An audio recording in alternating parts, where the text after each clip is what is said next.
開感情台，有冇感情嘅疑難？等我解答大家。唔知點解對方明明好熱情，無啦啦有一日就開始 hea 覆，可能佢有第二個對象。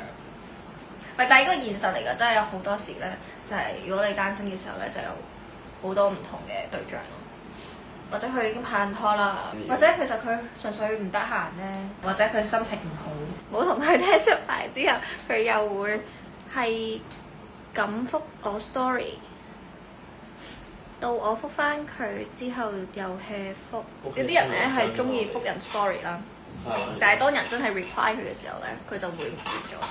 中意咗個女仔，但係個女仔係我好朋友嘅 ex， 不過係好多年前拍嘅拖，即係好難控制到自己中唔中意，但係會選擇追唔追咯。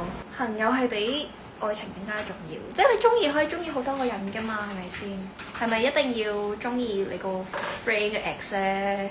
同個同事平時有一兩句點樣可以增進感情？有冇啲共同嘅話題啊？可以約出去啊，或者成班 friend 一齊出去玩又好，飲嘢又好，乜都好咯，即係揾啲活動咯。除咗翻工之外，順其自然啦。有時係雙向嘅，你想增進，人哋未必想，咁就增進唔到。好啦，咁今日開住咁多先啦，好唔好？